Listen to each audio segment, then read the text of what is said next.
The Lord be with you. And with your spirit. A reading from the Holy Gospel according to Matthew. Glory to you, O Lord. When Jesus went into the region of Caesarea Philippi, he asked his disciples, "Who do people say that the Son of Man is?" They replied, "Some say John the Baptist, others Elijah, still others Jeremiah, or one of the prophets." He said to them, "But who do you say that I am?" Simon Peter said in reply, "You are the Christ, the Son of the living God." Jesus said to him in reply, "Blessed are you, Simon, son of Jonah, for flesh and blood has not revealed this to you, but my heavenly Father.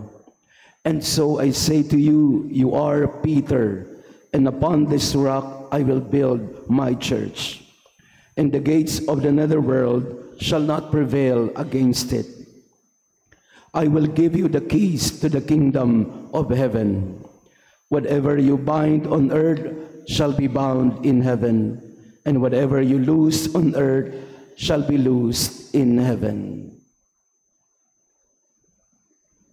The Gospel of the Lord. Praise to you, Lord Jesus Christ. Please be seated.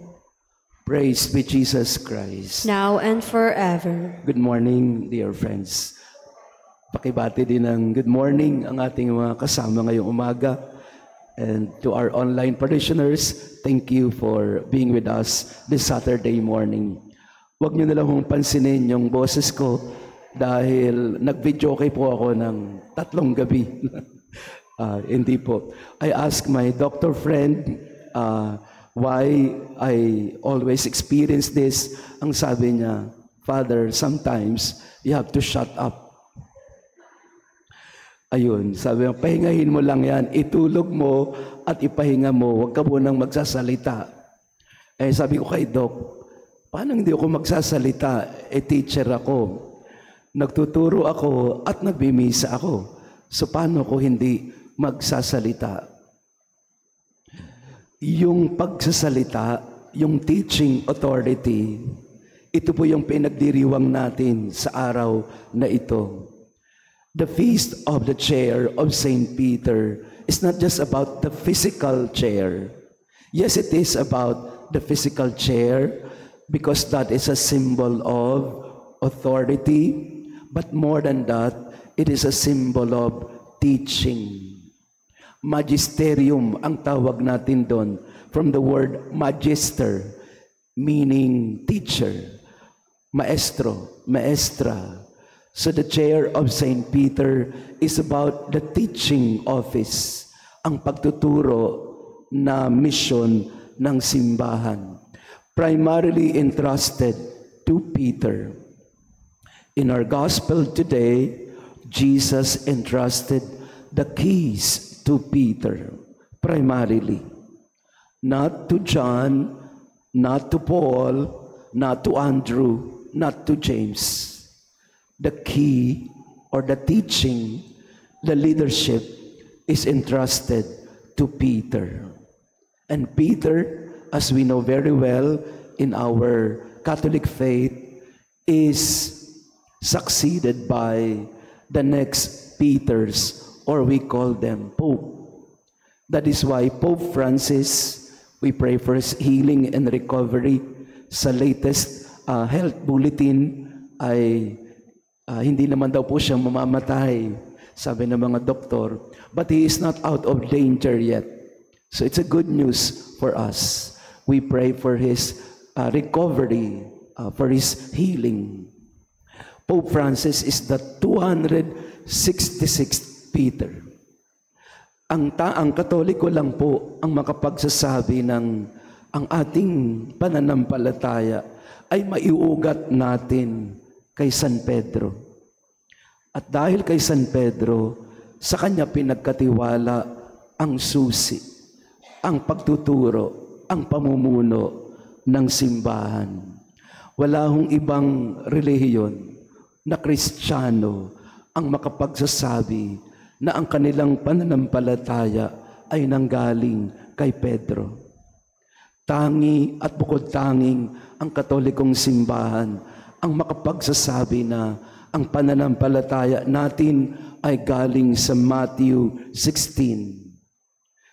Pinagkatiwala ng Panginoon kay San Pedro ang pamumuno at pagtuturo, pinalitan ng mga sumunod na Santo Papa until we eventually have Pope Francis. The physical connection that we have to Peter. And so we have leadership in the church and we have teaching office in the church. But for leaders to be effective, they must first become servants.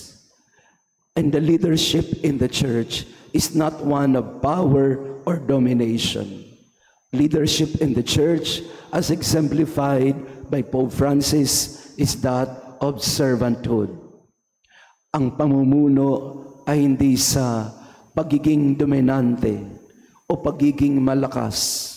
Ang pamumuno ay nanggagaling sa kababaang loob, sa paglilingkod at kahandaan na mag-alay ng sarili. And true enough, Peter witnessed to all of us, to all the other apostles, what it means to be a disciple of Jesus. In time when he went to Rome, he was executed, crucified, upside down, following his master. In fact, before his execution, Peter requested the guard, "Wag niyo kong ipako sa krus katulad ng kay Jesus. I'm not worthy of my master's death. Crucify me upside down because I'm not worthy of his sacrifice." In order to be a leader, in order to be a teacher, one must first be a servant, serving others more than oneself. And so this is what we pray for today. We pray that all of us may become servant leaders in our way, in our homes. Paano mo pamumunuan ang pamilya mo in the case of the parents? Nowadays, parenting has changed drastically. Kung dati-rati, I think alam nyo naman ito, dati-rati, sinabi lang ng nanay mo, upo ka na. Di ko alam kung naabutan nyo pa ho yun. Yung mga mga batang-batang pinanganak nung gera. Pag sinabi ng matatanda noon, uwi na yan. Pag sinabi ng matatanda na aral yan. Wala nang tanong. Tama po ba? Noong panahon ni Mother Lily, si Mother Lily, favorite ko yan. No? Panahon ng hapon, pag sinabi ng mga nakatatanda na rosaryo tayo, luhod kayo, lahat yan luhod. Wala nang tanong. Kasi may teaching authority. Nakikinig, sumusunod. Ngayon, hindi na po ganun. Sabihan mo ang bata, tumigil na. Walang naririnig kasi may earphone. Sasabihin mo sa apo mo, "Apo, mag-rosary tayo." Mga siguro 3 araw bago kayo makapag-rosaryo. Kasi ang dami-dami munang iikutan bago siya sumunod. Hindi naman ibig sabihin na masama ang henerasyon ngayon. Kaya lang iba na ang paraan ng pagtuturo sa kanila ngayon. Kung dati-rati, mabilis magturo dahil nakikinig ang lahat. Dahil wala namang distraction noon. Ngayon, para makapagturo, kailangan ikaw muna ang magpakita ng tinuturo mo. Sabi ni St. Paul VI, modern man does not listen to teachers anymore. They listen more to witnesses. And if they are to listen to teachers, it's because teachers are themselves witnesses. Para makapagturo ngayon, kailangan ikaw ang maging halimbawa ng tinuturo mo. At ito yung pinapakita ni Pope Francis sa atin ngayon. Ang kanyang pagtuturo, ang kanyang pamumuno ay nakaugat sa halimbawa ng kanyang kababaang loob, ng kanyang kasimplihan, ng kanyang kahandaan na maglingkod sa ating lahat. At yun din ang hamon sa atin. Be a servant before you can teach. Be a witness before you can become a leader. And that is the call of our time today. Kaya minsan, naiinis ako. Hindi naman naiinis ng inis na inis. Pero naiinis din talaga ako pag may mga teacher na kung ano-anong pinagagawa sa TikTok. Di ba? May mga ganon, no? Sa teacher. May mga nagti-TikTok na teacher ngayon eh. Nakadamit pa ng teacher eh. Nakadamit ng teacher at kung ano-anong pinagagawa sa TikTok na sumasayaw ng mahalay, nagdadamit na mga hindi dapat, teacher ka. Pero ikaw unang-unang nagpapakita sa mga estudyante mo ng mga bagay na hindi dapat. Hindi kagaya ng panahon ni Mother Lily. Panahon ng nanay ko. Pag teacher ka, teacher ka. At alam ng mga bata na ikaw ay nagtuturo. May dignidad ka bilang teacher. Kaya minsan, nalulungkot ako, wala namang masama po sa freedom of expression ng mga teacher. Pero pag teacher ka, tinitinan ka ng mga bata eh. At minsan po, sa YouTube, sa Facebook, may mga teacher na yung mga kalokohan nila, lalo na sa mga gender issues, pinapakita nila sa mga bata.